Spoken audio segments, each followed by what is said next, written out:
Pak a shumë ndodhin fakt ajo që ti parajmërove, por ajo që bën përshtypje është që për herë të parë është Irani që sulmon i pari. Jemi mësuar që Irani vetëm të reagonte ndaj sulmeve të shteteve, sulmeve të Izraelit apo Shtetet Bashkuara të Amerikës, kësaj here ka patur një sulm me raketa balistike drejt bazës amerikane në Jordani. Thash, ajo që është e reja, se nuk është i ri fakti që është goditur një bazë, por është Irani që merr atë iniciativën ushtarake të goditjes. Në aspektin e kësaj goditje, pra kemi të bëjmë me një zhvendosje strategjike në këto momente të jo të luftës, po zhvendosje strategjike të vendimmarrjes. Pra aktualisht Irani po do të tregojë që është Irani që e kontrollon situatën më dhe jo Shtetet Bashkuara të Amerikës, pra me këtë goditje parandaluese ose preemptive strike.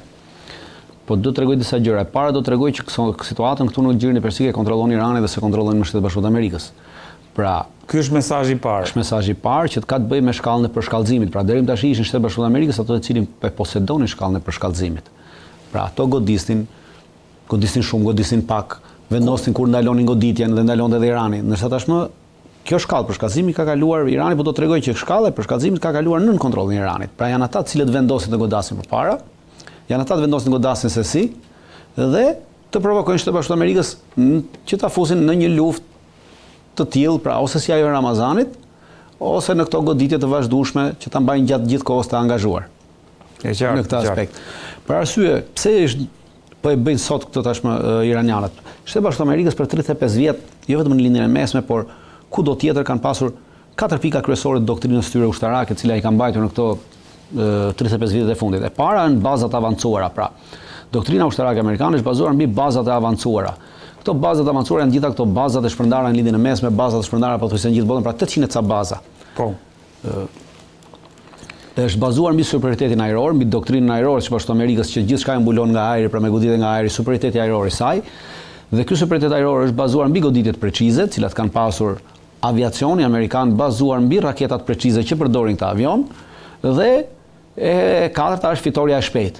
Pra, duke bërë një goditje të aviacionit masive me aviacion, me goditje precize në për objektiva të caktuar, kjo sjell një fitore të shpejtë. Po gjithashtu është bazuar mbi këto baza të shpërndara, mbi këto baza të avancuar. Pra këto janë 4 bazat, 4 pikat kryesore të strategjisë amerikane në këto 35 vitet e fundit. Dhe këto 4 pika tashmë u përballën në Iran dhe treguan që nuk janë më aktuale, pra dështuan. E qartë. Pikërisht, pra tregon që kjo bazat e avancuara, avionët precizioni dhe fitoria shpejtë. Pra këto të katërta dështuan. Pra treguan që kjo doktrinë e këtyre 35 viteve nuk është më efektive për këtë luftën moderne. Pra duhet një doktrinë e re. Jemi në kuadër të një pikërisht, pra të një dështimi doktrinal të forcave të ushtrisë amerikane. Dhe kur themi dështimi doktrinal, ky dështim doktrinal normalisht që bazohet, kjo doktrinë ka të bëjë edhe me NATO. E qartë. Pra, e gjitha kjo që ka ndodhur, për këtë arsye ata kanë bërë dhe këtu kemi një përplasje të madhe, sepse nuk bëhet llaf që kjo doktrinë, pra vetëm Irani si shtet ta sulmojë këtë doktrinë. Normalisht që çështjet doktrinale sulmojnë nga fuqi të mëdha siç është Rusia dhe Kina. Pra Irani në këtë moment është proksi i Rusisë dhe Kinës për të sfumuar doktrinën ushtarake amerikane 35 vjeçare. Të cilën realisht e ka sfumuar dhe e ka dobësuar dhe ka nxjerrë të pa efektshme në këtë luftë me Iranin. Këtë lloj doktrine, të bazuar mbi këto pika. Dhe në të njëjtën kohë, çfarë kemi? Kur Irani sulmon me goditje parandaluese, pra preemptive, në të njëjtën kohë Rusia ç'a bën? Shton aktivitetin e saj sulmues në Ukrainë, godet Odesën dhe bllokon gjithë detin e zi dhe hyrjen në Odesa.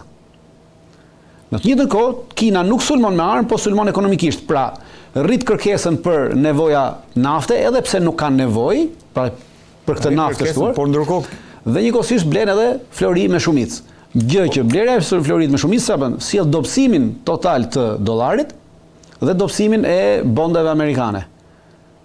Por njëkohësisht është çuar edhe 400 nga këto. Është bërë një marrëveshje për të vajtur ato 400 copë, nuk është se 400 copë do të bëjnë një ndryshim të madh, po simbolika e mbështetjes kineze për Iranin vazhdon të rritet. Pikërisht. Prandaj këtu tregojnë që kemi një, pra në të njëjtën kohë që janë këto tre lëvizje të këtyre tre vendeve, pra do thotë që kemi një sinkronizim midis tyre të trejave. për të dobësuar totalisht Shtetet Bashkuara të Amerikës dhe hegemoninë e tyre në rajon, por edhe në glob. Edhe në glob. Absolutisht edhe në glob. Pra janë të ndërlidhura të gjitha, mos mendojmë se nuk janë të ndërlidhura. Të gjitha. Dhe qartë. Ajo që bën përshtypje Dritani është kjo që realisht preemptive strikes jemi mësuar t'i dëgjojmë nga Izraeli. Jo, edhe Shtetet Bashkuara të Amerikës e kanë përdorur preemptive strike, edhe rusët e kanë përdorur preemptive strike, pra goditje parandaluese. Normalisht që kemi të bëjmë, nëse marrim para disa ditësh, Garda Revolucionare bëri një deklaratë që thanë neve do të ndërmarrim edhe veprime ushtarake aty kur do ta shohim të arsyeshme se veprimet ndaj vendeve që do të marrim, pra ato vende janë duke u përgatitur për veprime të cilat do të cënojnë sigurinë tonë. Po. Pra në këtë aspekt kemi edhe një deklaratë, kjo është e pasur që tregon qartësisht që goditja në bazën në Jordani tregon që këto bazat amerikane po mbajnë nën monitorim 24 orë. Dhe normalisht që mund të ketë pasur ndonjë grumullim forcash ose në lëvizje ose në përgatitje për goditje ndaj Iranit dhe Irani ka goditur më përpara. Në kuadër të atij operacionit që ti paremërove të martën. Kemi një gjë. Tashmë Trumpi është bërë një indikator i goditjeve. Pra në rast se do të kuptoni se a kanë pasur apo s'kan pasur rezultat goditjet e Iranit, mjafton të shihni reagimin e Trumpit pas çdo lloji goditje. Dhe reagimi i Trumpit pas kësaj goditje tregoi që ishte një indikator që tregoi që goditja ka pasur efekt. E para Trumpi deklaroi që vetëm 7 minuta kohë kishin për të reaguar. Pra, do të thotë që nga Irani në Jordani, raketa do 20 minuta të shkojë. Pra do të thotë që Irani nga fillimi i luftës me 28 shkurtë deri më sot ka arritur të çmontoj në mënyrë të suksesshme të gjithë radarët me rrezet gjatë veprimi dhe radarët me rrezet mesme veprimi. Dhe aktualisht kanë mbetur me radarët me rrezet të shkurtë veprimi që i përkasin baterive kundërajrore që vendosen në afërsitë baterive kundërajrore. Që ka me 7 minuta. Pikërisht. Dhe arrin ta kapësh me 7 minuta, po për 7 minuta ti s'ke kohë reagimi. Pra, e para tregoi që iranianët e pas kanë arritur një sukses. Dhe e dyta, tregoj që neve do të hakmerremi për këtë. Pra, mënyra se si reagoi, tregon që ka qenë suksesshme goditja iraniane. Bëri një kundërpërgjigje. Pra, ka qenë suksesshme. Ajo kundërpërgjigje ishte vetëm nuk është kundërpërgjigja primar, pra është thjesht një kundërpërgjigje për momentin, por unë mendoj që kundërpërgjigja do të vijë më vonë, pra që do të jetë më organizuar dhe më përqendruar. Dritan, herën e fundit ti pak a shumë e paremërove këtë, thej që Amerikanët e kërkuan këtë 10 ditëshin e armëpushimit sepse i duhet që nëpër bazat amerikane të sjellin dhe të sjellin trupa apo të alokojnë edhe le të themi mjetet që të përdoren për operacionin.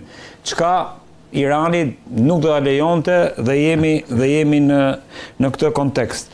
Ajo që unë dua të kuptoj është tani më që kemi hyrë në këtë fazë, a mendon se do të zhvillohet sërish ky operacion sa kohë që Irani thash qëndron i vëmendshëm ndaj çdo përpjekje për ta rrethuar, le të themi. Unë mendoj që do të zhvillohet operacioni, por Shtetet Bashkuara të Amerikës janë të detyruara ta zhvillojnë një operacion të tillë, pra një goditje të tillë, për arsye edhe të ankmarrjes, për arsye edhe të krenarisë perandorake, cilën kanë. Pra patjetër që do ta realizojnë këtë operacion. Po si do t'ja bëjmë në një kohë kur thash Irani është i vëmendshëm dhe nuk po lejon atë pavarësisht vëmendjes së Iranit, unë mendoj që do të arrihet një goditje. Pra ndoshta nuk do të jetë në shkallën e projektuar si më parë ose në shkallën e 28 shkurtit, po një goditje e përqendruar nga ana e Shtetit Bashkuar të Amerikës ndaj Iranit do të jetë dhe do të vijë. Dritan, ndërkohë Netanyahu në Washington si vizitë 90 minuta. Vajtja e Netanyahu në Washington ishte një vizitë, pra një pritje kordiale për Netanyahun. Netanyahu tashmë po përdoret si nga lobi izraelit, po edhe nga shteti i Izraelit si një kurban, pra është personi i cili duhet të paguajë gjithë koston e asaj çfarë Izraeli ka bërë deri më sot. Duke qenë se lobi izraelit në Shtetet Bashkuara të Amerikës dhe ndërhyrja izraelite në Shtetet Bashkuara të Amerikës ka rënë totalisht, pra në një nivele shumë të ulta nga ajo çfarë mendoj se ishte më për shkak të veprimeve ushtarake të bëra nga shteti i Izraelit me direktiva të Netanyahut, duke qenë se nuk u arrit asnjë nga objektivat. Pra, objektivat ata që kishin vënë për të arritur nuk i arritën dot, për arsye të ndryshme, tashmë normalisht që për mbijetesën e shtetit të Izraelit është e nevojshme që dikush të bëhet kurban. Dhe ky kurbani për këtë mbijetesë të shtetit të Izraelit, por edhe për mbijetesë të lobit izraelit në Shtetet Bashkuara të Amerikës, do ta paguajnë Benjamin Netanyahu. Kurban politik. Absolutisht që është kurban politik. Pra, në këtë aspekt e ka.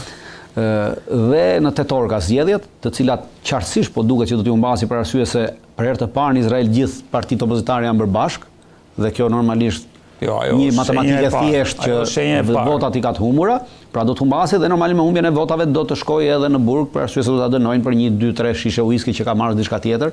Izraeli është një vend i cili e ka shumë për dëshirë t'i fusi udhëheqësit politik në burg, pra ka ndodhur edhe më parë, ka futur president në burg që kanë qenë detyrë, pra e ka bërë këtë, nuk është se ka bërë. Pra e luan këtë kartën e vet pastrimit politik e ka luajtur gjithnjë nëpërmjet një gjyqësori deri diku të kontrolluar politikisht, po deri diku edhe të lirshëm. Gjithsesi gjykatë ndërkombëtare Dritan ato gjykatin pavarësisht se ato që ndodhin, pra ajo është me ndikim të Shtetit Bashkuar të Amerikës, gjykatësi i cili u largua dhe dha dorëheqjen, pra janë ndikimet e Shtetit Bashkuar të Amerikës për nevojat e veta më shumë se për nevojat e Izraelit, për atë çfarë nesër mund të vinë kërkesa nga vende të ndryshme, pra Irani ose diçka tjetër mund të drejtohet gjykatës ndërkombëtare për goditjet që ka bërë ushtria amerikane në Iran, si rasti i shkollës në Minab ose diçka tjera, dhe për këtë arsye normalisht që i duhet të ushtroj presionin e nevojshëm dashti që kjo gjykatë të mos marrë parasysh këto kërkesa që mund të vinë nesër. Në rast pra, nuk ka të bëjë vetëm po shfrytëzohet rasti Netanyahu për nevojat e veta dhe jo për t'i bërë nder Netanyahu. Netanyahu tashmë është një kurban, pavarësisht se u prit 90 minuta, do të kemi një parasysh që Netanyahu dhe Zelenski u pritën të dy në një ditë, njëri pas tjetrit, dhe Trumpi kur doli pra për të parë a ishte i vlefshëm Netanyahu, pra arriti sukses Netanyahu në Washington apo jo, mjafton të shohësh deklaratën e Trumpit i cili e mbylli me një fjali që nuk i ndau takimet midis Trumpit dhe Zelenskit, por dha vetëm një deklaratë midis Netanyahu dhe Zelenskit, por dha vetëm një deklaratë në fund fare që të dyja ishin takime të suksesshme. Pra kaq e mbylli. Pra nuk i ndau që të jepte për secilën diçka të veçantë. Por i mbylli të dyja me një fjali, dhe në momentin që presidenti i Amerikës i mbyll të dyja me fjali, domethënë duket sikur ka takuar dy vende të botës tretë. Dhe dy aleat. Po, a mendon se kanë rënë dakord për këtë operacionin që folëm? Jo, nuk mendoj që kanë rënë dakord për operacionin që folëm, pra pavarësisht se Netanyahu në një favor duke qenë se tashmë edhe mund ta dëmtoj lufta me Iranin, po edhe mund ta mbajë atë në pushtet lufta me Iranin, dhe nga ana e kalkulimit të tij politik matematikor, lufta me Iranin mund ta rimbajë atë, mund t'i japi atij më shumë mundësi që të qëndrojnë pushtet se sa të humbasë pushtetin, pra është duke lozur një lloj bixhozi me veten e vet dhe me të ardhmen e tij, po fundja fundit këtu ai loz vetëm për të fituar sepse humbjen e ka gjithë një xhep. Pra në këtë aspekt. Prandaj mundohet ta fusë Shtetet Bashkuara të Amerikës në këtë luftë, të cilën unë mendoj që Shtetet Bashkuara të Amerikës nuk do të futen, për arsye se Shtetet Bashkuara të Amerikës kanë vazhduar edhe më pas bisedimet dje ka pasur bisedime me Hamasin dhe një pjesë e krahut politik të Hamasit, jo gjithë, një pjesë e krahut politik të Hamasit ka rënë në një dakordsi për të dorëzuar armët. Po një pjesë e krahut politik, jo gjithë krahut politik. Pra kjo do të thotë që Shtetet Bashkuara të Amerikës kanë vazhduar takimet me zyrtarët e Hamasit, ato takimet sekrete që ata bëjnë, jo në varësi të Izraelit, pra të shkëputur totalisht nga Izraeli. Dhe kjo është sukses i Shtetit Bashkuar të Amerikës nëse arrihet dhe në këtë moment bie poshtë gjithë lufta 2 vjeçare e Izraelit ndaj genocidi 2 vjeçar ndaj Gazës, sepse mund të arrijë edhe me një ndërhyrje të Shtetit Bashkuar të Amerikës, pra siç u arrit tashti, në rast se edhe pjesa tjetër politike e Hamasit e pranon këtë dhe edhe në rast se krahu ushtarak e pranon këtë. Pra jemi në këto pika dhe kjo nuk e favorizon Netanyahu për këtë arsye, në rast se kjo arrihet dhe bëhet publike, pra nesër Hamasi del me një deklaratë publike që mund ta pranojë këtë rast, atëherë kjo e rënon totalisht dhe për ta mbajtur, pikërisht për ta mbajtur Netanyahu në pushtet, atëherë duhet patjetër kjo luftë.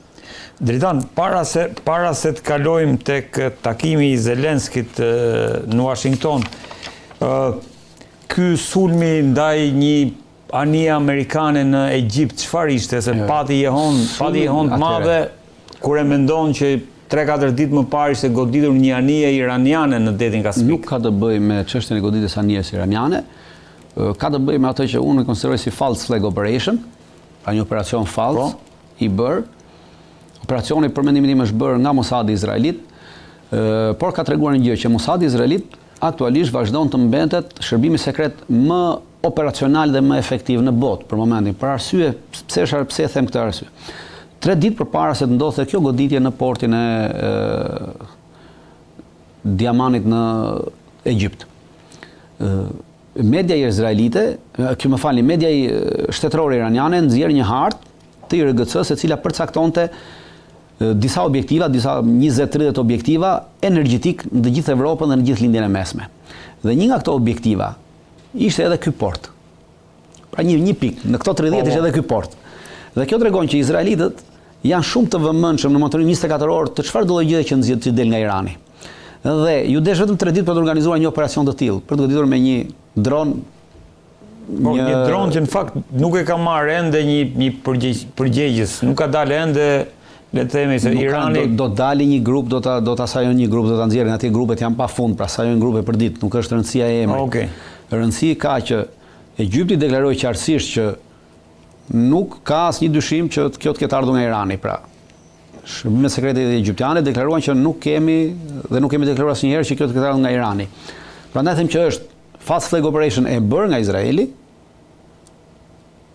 me qëllim për 2 arsye. Pra, e para të prishë marrëdhënie midis Iranit dhe Izraelit, midis Iranit dhe Egjiptit, të cilat marrëdhënie kanë vazhduar të jenë deri diku jo bilaterale, po deri diku miqësore, pra ka pasur sa takime, pavarësisht se më parë s'ka pasur, dhe duhet ta detyrojë Egjiptin që t'i bashkangjitet një koalicioni që po do të bëjë Arabia Saudite për të sulmuar Huthët dhe për të liruar Bab el Mandetin. Arabia Saudite ka bërë thirrje për një koalicion me 50 shtete. Dhe në këtë koalicion i ka bërë thirrje edhe Egjiptit që të marrë pjesë, edhe Turqisë dhe Shtetet Bashkuara të Amerikës. Shtetet Bashkuara të Amerikës e refuzuan pjesëmarrjen në këtë koalicion. e refuzuan. Po. Për arsye se nuk mund të marrin pjesë në këtë koalicion për të sulmuar Huthët sepse i duhet të shpërndajnë forcat. Pra të heqin forca nga që kanë atje rreth Iranit dhe t'i sjellin këtu. Pra atëherë bie që të dobësohet fuqia amerikane në raport me Iranin në këtë operacion ndaj Iranit. Po. Pra në këtë arsye, për arsye operacionale ata e refuzuan pjesëmarrjen. Turqia akoma nuk ka kthyer përgjigje. Egjipti akoma nuk ka kthyer përgjigje. Normalisht që në Turqi izraelitët nuk mund të bëjnë një fast flag operation të tillë sepse ju krijon probleme me Turqinë. Atëherë bëjnë në Egjipt, në mënyrë që Egjipti i bashkangjitet Arabisë Saudite në këtë luftë. Arabia Saudite janë bashkangjitur edhe shumë vende si në këtë është bashkangjitur Jordania, Libani, po janë në vende të cilat nuk kanë flotë detare, është bashkangjitur Katari, Bahreini.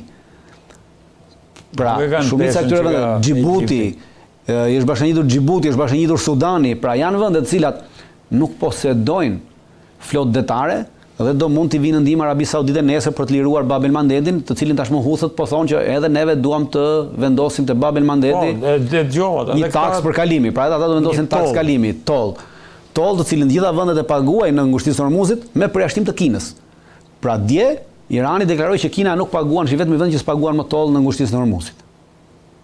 Po, e qartë. Kështu që po bëhet një koalicion aktualisht është kjo dhe për këtë arsye mendoj që është fast flag operation i pastër. Por ama, siç thash, tregon një operacionalitet shumë të lartë, një shërbim sekret i cili brenda 3 ditëve arrin të organizojë një operacion të tillë, një fast flag operation të tillë, i cili mund të dojë për një shërbim tjetër të thjeshtë, një vend tjetër mund të dojë 6 muaj, këta e organizojnë për 3 ditë. Pra kjo është për ta pasur zili mënyrën e organizimit operacional të këtij shërbimi. Ndërkohë, Dritan, Zelenski ka takuar presidentin Trump dhe mediat raportojnë që është rënë dakord për të marrë që Shtetet Bashkuara të Amerikës të japin licencën e ndërtimit të raketave Patriot. Si e vlerëson këtë moment në raport me luftën me Rusinë? Është një vendimarrje politike e cila i shërben Zelenskit dhe i shërben edhe Shtetet Bashkuara të Amerikës. Nuk ishte diçka që nuk do të ndodhte, për arsye se edhe në takimin e Ankaras të NATO-s, Trump i pyetur nga gazetarët për çështjet të raketave Patriot ndaj Ukrainës, tha që mund edhe t'ja japim licencën. Pra, në Ankara tha mund edhe t'ja japim. Pra, e lata hapur rrugën që do t'ja jepte këtë licencë. Po dhënia e kësaj licence nuk ka nuk ndryshon rrjedhën e luftës, nuk ndryshon as pak në çështjet operacionale në Ukrainë. Pse nuk ndryshon? Atëherë, kemi shumë gjatë. Për të prodhuar një licencë Patriot, pra për të prodhuar një raket Patriot, aktualisht një raket Patriot Pak 3, që prodhohet sot në Shtetet Bashkuara të Amerikës, merr 2 vjet për të prodhuar. Një raket 2 vjet. 2 vjet për të prodhuar. Dhe bëhet llaf për një vend Shtetet Bashkuara të Amerikës, cila nuk është në kërcënimin konstant të bombardimeve, nuk është në kërcënimin konstant të ndërprerjes së furnizimit ose të mosarritjes së pjesëve kyçe për ndërtimin e një rakete, pra është një vend normal i paqë dhe i duhen 2 vjet. Me linja të qarta ndërtimi, me fabrika të qarta ndërtimi. Bëhet llaf tashmë që kjo licencë do të jepet Ukrainës dhe Ukraina do fillojë të ndërtojë këto raketa Patriot, ndërkohë që në Ukrainë çfarë do lloj fabrike, uzine që ka të bëjë me prodhimin tari ushtarake, goditet në mënyrë të pamëshirshme dhe të vazhdueshme nga Rusia. Kemi rastin e dronëve Bayraktar. Në 2023-shin, Turqia bëri një marrëveshje me Ukrainën për ndërtimin e dronëve Bayraktar në Ukrainë. U ndërtua fabrika dhe në 2025, nëse mbani mend, fabrika e dronëve Bayraktar që sapo kishte mbaruar së ndërtuari u godit disa herë nga Rusia. Dhe tashmë ata dronë nuk prodhohen më askund. Pra, e njëjta gjë do ndodhi. Kjo është e para. E dyta ka të bëjë me çështjen e komponentëve të cilët përdoren në këtë raketë. Pra, është një komponent kryesor. Komponenti që vendoset është komponenti që i vendoset te koka e raketës dhe që e ndjek raketën tjetër nëpërmjet nxehtësisë. Pra, është komponenti ndjekës i nxehtësisë. Këtë komponent e prodhon vetëm Boeing në Shtetet Bashkuara të Amerikës.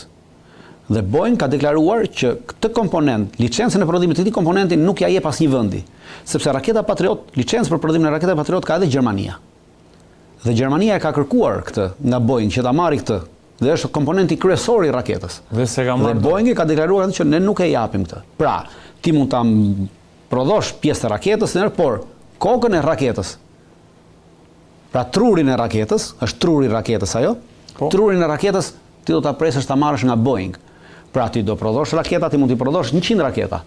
Por ama të duhen pak këto 100 koka, pak këto 100 tru, raketa është e pavlefshme në atë moment. Dhe tashmë ti për këto 100 copë do t'i bësh kërkesë Boeing dhe Boeing ty do ta japi sipas radhës që ka, sepse normalisht raketa Patriot ka kërkesa tjera. Pra sa ti jetin radhë. Imagjinoni, Gjermania ka filluar prodhimin e këtyre raketave dhe ka deklaruar misionoj që raketat e para Patriot që do të hyjnë në funksionim të prodhuara në Gjermani me gjithë komponentët, pra edhe me komponentët e nevojshme që do merren nga Boeing, do të jenë në funksionim në fund të vitit 2027. Dhe ka filluar në 2025 në prodhimin e tyre. Ka marrë licencën. Dhe do të kemi parasysh që Gjermania ashtu si Amerika është një vend i cili nuk rrezikohet nga Rusia, nuk ka bombardime të përditshme, ka linja prodhimi të sakta dhe të vazhdojnë normalisht, furnizimi vazhdon, energjia vazhdon, pra gjithçka është në rregull. Kurse Ukraina nuk i ka këto. Pra, dhe pse them që është politike sepse i duhet e para, i duhet Evropës të tregojë se shive ne arritëm të sukses, pra mbështetëm Ukrainën dhe Amerika ja dha këtë në mënyrë që tashmë Evropa ka ecur në këto nga 2022 dhe 2026, gjithnjë ka përdorur këtë zgjidhjet magjike. Pra, njëherë do japim tanke si zgjidhje magjike, njëherë japim avionët si zgjidhje magjike, njëherë japim raketa me rrezet largë të veprimi si zgjidhje magjike të luftës. Asnjëra nga këto zgjidhje magjike nuk funksionon, pra nuk ka shkop magjik për luftën. Dhe tashmë po përdoret licenca Patriot si një shkop tjetër magjik për luftën për të mbajtur ngritur thjesht propagandën e luftës që ka nevojë. Zelenskit i duhet kjo licencë për ta paraqitur para popullit të tij që shiko, neve Amerika na mbështet, ne morëm të licencë do prodhojmë patriotët që nuk i dihet se kur do prodhohen, por që ama do na mbrojnë dhe do rrisim kapacitetet tona të mbrojtjes ajrore dhe kundërajrore, gjë që pas 2-3 vjetësh ndoshta mund të arrijë këto. Po pas 2-3 vjetësh Ukraina nuk është më. Dhe Trumpit, përse Trumpit është politikisht edhe për Trumpin i duhet kjo? I duhet për ta hequr qafe Ukrainën. Pra, deri më sot Ukraina 1-2 kërkonte raketa Patriot në Shtetet Bashkuara të Amerikës. Dhe këto raketa Patriot jepeshin nëpërmjet Gjermanisë, nëpërmjet një vendi tjetër që kishte sisteme Patriot, që ja blente Amerikës dhe ja shiste, ja jepte Ukrainës. Dhe Ukraina i kërkonte direkt. Atëherë çfarë bëri? Trumpi bëri një zgjidhje shumë të thjeshtë dhe shumë të zgjuar. Unë t'jap këtë licencën, të cila nuk të vlen asgjë, po ama ata që të kam hequr qafe, prodhoj vet. Pra s'kem nevojë pse të trokash mua nder dua raketa. Ja ku e ke licencën prodhoj. Pa mati për të prodhuar do raketa ti nuk e ke të plot atë. Pra si punë asaj lejes ndërtimit që japin bashkitë në rubrikën e Shqipërisë. Ta japi një leje ndërtimi, po pastaj ti duhet shkosh marr lejen e shfrytëzimit, duhet marrësh licencën nga OSHE-ja, licencën të UKT-ja, licencën dhe gjitha këto licenca pastaj ti duhet të marrësh kohën me tyre vetë. Mos të kesh. Pra, të gjitha këto marrin kohën e tyre, harxhimin e tyre, intensitetin e tyre, paranë që kërkojnë secilën, pra, dhe në fund fare ti në vend gëzohesh se e morë lejen për ndërtimin e shtëpisë dhe mendon që për 6 muaj që është leja ti do ta ndërtosh shtëpinë, ndërkohë ti ke 6 vjet se ke ndërtuar shtëpisë s'ke marrë lejet e tjera. E njëjta gjë është edhe kjo punë e licencës që është dhënë.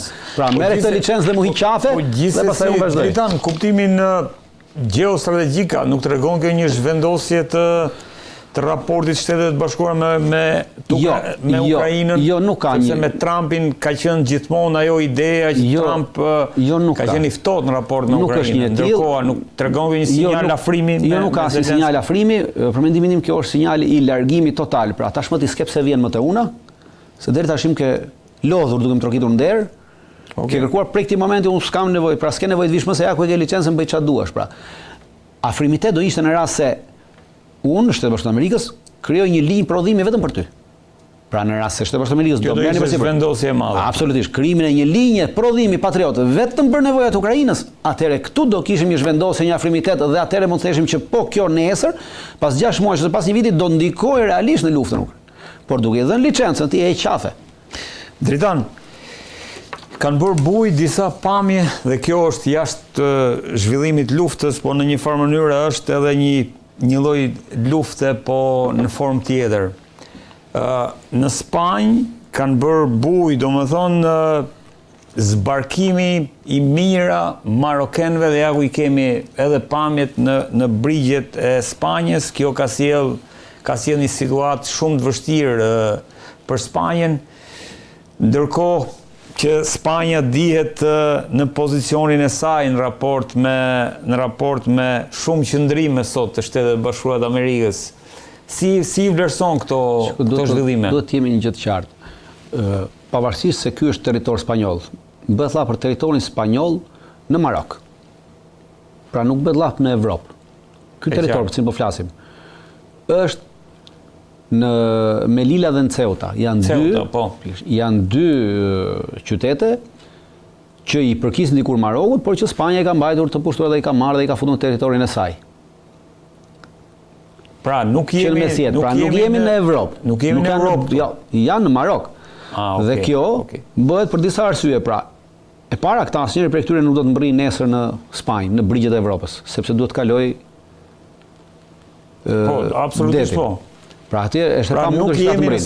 Nuk jemi në Spanjë. Këtë duhet ta themi. Dhe janë dy territore të cilat i kontrollon Spanja, pra i ka pjesë të Spanjës, por që Maroku nuk ja ka njohur asnjëherë dhe i kërkon të rimarrë.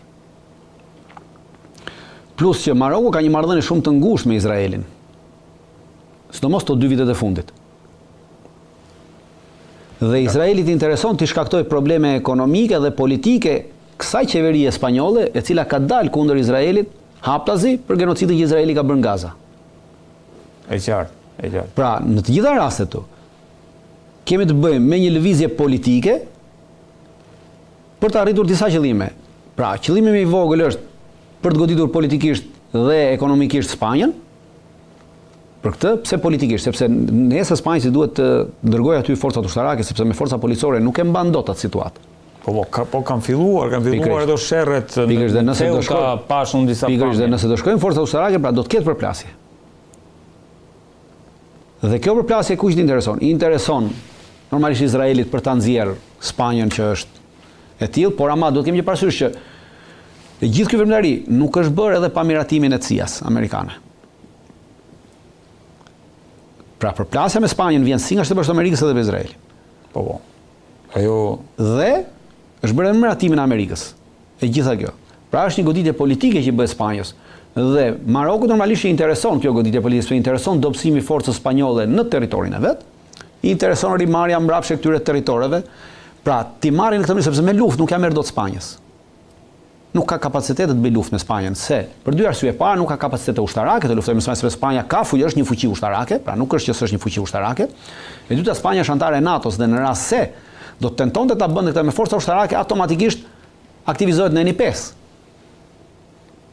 Dhe Marokun se mbron dot më askush. Për këtë arsye zgjidhet kjo mënyrë, kjo formë për ta dobësuar, për të detyruar, për të ngritur ndjenjën e nacionalizmit brenda në Ceuta dhe në Melilla, këto gjitha këto. Pra është një lëvizje politike e pasur duke përdorur këtë lloj forme të refugjatëve ekonomik që mësyn nga gjitha anët në këto dy qytesa që ndodhen në Afrikë. Pra janë në brigjet e Afrikës këto, jo në brigjet e Evropës. Po jo, është te ana tjetër regjia, po gjithsesi. Ja jemi këtu pra kur Gibraltari janë këtu ato, nuk janë këtej. Pra këtu është kanali Gibraltarit që i ndan. Këta janë në anën e këtejme të Gibraltarit. Po, janë në anën e këtejme të kanalit Gibraltarit. Okej. Pra është këtu. Këto dy qytetet ndodhen në Afrikë. Në brigjet e Afrikës, pra jo në brigjet e Evropës. Nuk kemi një pushtim të Evropës. Jo, nuk kemi një pushtim të Evropës. Se kështu po kemi një pushtim të Evropës, kemi një pushtim të këtyre dy qyteteve për të cilat Maroku ka të paktën 40 vjet që i kërkon t'i kthehen mbrapsh. Dritan, ndërkohë, besoj 10 minuta i kemi, nuk e dia do na dali koha, do doja të flisja shumë për ecurinë e drejtanishme të protestës, si e vlerëson në raport me disa pamje që u shfaqën dje edhe në Poliçan, ku në një bastion të majtëve, vetë majtët djegin teserat e Partisë Socialiste, këto janë pamjet. A lidhet kjo me frymën që apo dritën që po përhap edhe, le themi, sheshi përpara kryeministrisë? Pavarësisht se këto protesta si ajo e Prenjasit para disa ditësh, po edhe kjo e Librazhdit, edhe ato cilat Poliçanit. Edhe kjo e Poliçanit, edhe ato cilat do të zhvillohen mendoj ditën e sotme me Maliaj dhe në disa qytete të tjera, cilat janë bashkitë, janë parashikuar. Pra janë parashikuar si bashkitë cilat do të shuhen në reformën e re territoriale, pra nuk do të ekzistojnë më si bashki. Pra pavarësisht se njerëzit ndihen të çunuar, të dhënuar në identitetin e tyre, në dinjitetin e tyre, për të jetuar në një bashki të tillë që kanë ekzistojnë bashki me 10 dekada, pra që 80 vjet këto janë bashki. Pra që 8 dekada këto ekzistojnë si bashki të ndërtuara. Pra kanë identitetin e tyre dhe sot me një të rënd të lapsit t'i e fshin këtë identitet, normalisht kjo jep të drejtën qytetarëve të reagojnë. Por ky reagim i tyre kaq i pa frikshëm ka ardhur dhe bazuar mbi protestën në Tiranë. Pra për 60 ditë protesta e ka vrarë frikën e qytetarëve për të protestuar kundër kësaj qeverie. Dhe normalisht sot qytetarët, edhe në Poliçan, edhe në Prenjas dhe në qytete të tjera të cilat parashikohet t'ju shuhet identiteti, pra të shuhen fare, mbi një reformë territoriale të dyshimt, me standarde të dyfishta. The me standarde të dyfishta, e cila nuk i shërben interesave kombëtare dhe shtetit shqiptar. Sepse ti e mbyll bashkinë e Poliçanit, sepse thua ka 8.000 banor. Po 8.000 banor ka edhe bashkia e Finiqit. 8.000 banor ka edhe bashkia e Dropollit. 8.000 banor ka edhe bashkia e Himarës. Pse këto bashki ti nuk i mbyll? Pra kemi 2 bashki minoritare, që është Dropolli me 8.100 ca banor dhe Finiqi me 11.000 banor. Përse nuk i mbyll këto të dyja, po mbyll këto tjerat? Pse nuk e shkrin bashkinë e Himarës? 8.000 banor ka bashkia e Himarës. Dhe t'ja bashkosh Vlorës, po e lë bashkim vete? Interesant jo. Ndërsa kohë që shkrin gjitha këto bashkitë e tjera me numër edhe më të madh se sa bashkia e Himarës. Pra Prenjasi ka 11.000 banor. Poliçani ka 8.600 ca banor. Me Maliaj ka më shumë banor. Pse do t'i shkrish këto? Dhe nuk shkrin komunat minoritare që kanë më pak banor? Këtë reagim ka i të fortë. Ky reagim ka ardhur për shkak të protestës. Pra, të gjitha njerëz në rumblinë e Shqipërisë e ndjejnë që nuk janë të vetëm. Sepse normalisht në Poliçan një zonë izoluar mund t'i trembeshin pushtetit. Pra mund të kishte një protest, po jo në këtë mënyrë që të dignin tesrat e PS-s. Pra unë nuk e përjashtoj që do të ekzistonte një protestë sepse bëhet çast për identitetin e tyre. Por forma e protestës është ajo që bazohet mbi protestën në Tiranë, pasi e shohin që populli proteston që 60 ditë në Tiranë. E qartë. Pra kjo ju ka vrarë frikën njerëzve dhe uroj t'ju avrasin më tutje dhe të vazhdojnë këto protesta. Në të gjitha ato qyteza, në gjitha ato bashki që janë parashikuar për t'u shkrirë, duhet të ngrihen dhe të protestojnë. Paralelisht me neve që protestojmë në Tiranë. Duhet të vinë edhe ata në Tiranë, të protestojnë së bashku me neve, një ditë saktuar, kur duan ata. T'ja dedikojmë një protestë, një ditë, protestën në Tiranë t'ja dedikojmë kësaj reforme territoriale, t'ja dedikojmë këtyre bashkive. Burgjo. Pra kur do duan ata, le të vinë, unë mendoj që grupi koordinues do ta pranonte këto ofertë të tyre që një ditë ta caktojmë si protestë kombëtare për këtë reformë territoriale. Dhe të ftonte të gjithë këta qytetarë të këtyre qyteteve, të këtyre bashkimeve që rrezikojnë t'ju shuash identitetin e tyre me një të rëndë lapsit, të vinë dhe të protestojmë së bashku në Tiranë, sepse kemi të njëjtin hall. Dritan, ndërkohë, ajo që bën përshtypje, dhe kjo nuk e di, vetëm një koment shkurtër, në fakt, 3-4 minuta kemi, bën përshtypje qëndrimi i kryeministit Rama, i cili vazhdon të thotë që unë nuk kam se bëj marrëveshje me ta, kjo është një protestë që i bën mirë demokracisë, por me këto kam kontratën me qytetarët shqiptarë dhe ja ku e kemi, por ata nuk janë gjendje të imponojnë asgjë. Atëherë, të kemi gjë parasysh. Protesta hyn në fazën e saj më kritike, si për protestën edhe për kryeministrin, edhe për qeverinë shqiptare. Pse hyn në fazën më kritike? Aktualisht kemi bërë 60 ditë, pra 61 ditë protestë. Dhe për 40 ditë bëjmë 100 ditë protestë. Dhe ky 40 ditë përkon me periudhën më të vështirë, pra periudha e gushtit. Që është e vështirë për protestën, por ama në rast se kjo kalon, bëhet e vështirë për kryeministrin dhe qeverinë, sepse 100 ditë protestë e shkataron, e delegjitimon totalisht jo vetëm qeverinë dhe kryeministrin, por edhe forcën politike, të cilën ai përfaqëson. Dhe delegjitimimin e kësaj force politike po e shihni me tesrat që njerëzit po djegin. Ja, ajo është pra, dhe delegjitimimi i kësaj force vjen për shkak të kësaj proteste. Dhe në rast se ti mbërrin 100 ditë, atëherë ky delegjitimim është totalisht i bërë. Pra si forcë politike nuk ekziston më. Dhe kryeministri nuk ka kuptuar këtë gjë, që kryeministri i Republikës së Shqipërisë nuk është përfaqësuesi atyre 800.000 vetave që kanë dhënë votë. Është kryeministër i Republikës së Shqipërisë quhet. Dhe jo është pra, titulli i plot i këtij zotëriu është kryetar i Këshillit të Ministrave të Republikës së Shqipërisë. Dhe Republika e Shqipërisë ka me të drejtë vote 3.200.000 banor. Dhe ky ka marrë vetëm 800.000 vota, por ama duke qenë se është kryetari i Këshillit të Ministrave të Republikës së Shqipërisë, është përfaqësuesi të gjithë këtyre të tjerëve që edhe nuk ja kanë dhënë votën. Pra nuk përfaqëson vetëm këta 800. Po, kjo është. Dhe kur një kryeministër thotë, unë kam kontratë me këta 800, po unë s'kam kontratë me 2.400.000 tjerë, në këtë moment kryeministri ka deklaruar me gojën e tij që unë kam kontratë me pakicën, po jo me shumicën. Dhe kur ke kontratë me pakicën, ti s'mund të rrish më në atë vend. Pra nuk po imponohemi neve në bulevard. Por po imponohet kjo shumica që nuk ja ka dhënë votën, këtij kryeministri, cilin ky po e pranon publikisht, që unë kam vetëm me këta që më kanë dhënë votën. Jo zotëri, ti përfaqëson të gjithë neve në atë detyrë. Dhe në momentin që ti heq dorë së përfaqësuari shumicën, atë në atë moment ti i ke delegitimuar vetveten. Pra shihni ignorancën e këtij njeriu. Ky është aq një ignorant politik sa nuk di se çfarë përfaqëson. Pra një kryeministër përfaqëson një popull. Përfaqëson të gjithë të popull. Dhe në një moment caktuar ky thotë, jo thotë, unë nuk ju përfaqësoj juve, unë përfaqësoj vetëm këta 800 që më kanë dhënë votën. Pra nga 3.200.000, 800, pra unë thotë përfaqësoj vetëm pakicën. Dhe sipas demokracisë, të cilin dëshiron të na përmend disa herë, pakica nuk mund të qeverisë mbi shumicën. Pra shumica ajo që ty të imponohet, dhe jo pakica, pra për kryeministri po do që pakica të imponohet shumicës. Pra ky 800 mishi të imponohet shumicës për 3.200.000, ndërkohë që edhe ky 800 mishi nuk ekziston. Pse? Sepse siç e pat njerëzit po djegin tesrat. Pra edhe me ata 800.000, ky e ka të humbur kontratën. Jo më me ne që se kishte se ka fare. Pra kemi të bëjmë me një kryeministër i cili nuk pranon të përfaqësoj popullin, kemi të bëjmë me një kryeministër ignorant i cili nuk kupton detyrën e tij politike, dhe kemi të bëjmë me një ministër që nuk di se ku është ulur. Për këtë arsye, ky zotëri është i delegitimuar dhe delegjitimimi nuk e kemi bërë neve, vetëm e për neve në protestë. Po ky po e pranon publikisht që është një kryeministër i delegitimuar sepse thotë unë kam kontratë vetëm me 800.000 veta. Pra ky e delegjitimoi veten si kryeministër i Republikës së Shqipërisë dhe e bëri veten, e uli veten në unë jam thjesht kryeministër thotë i këtyre 800.000 vetave.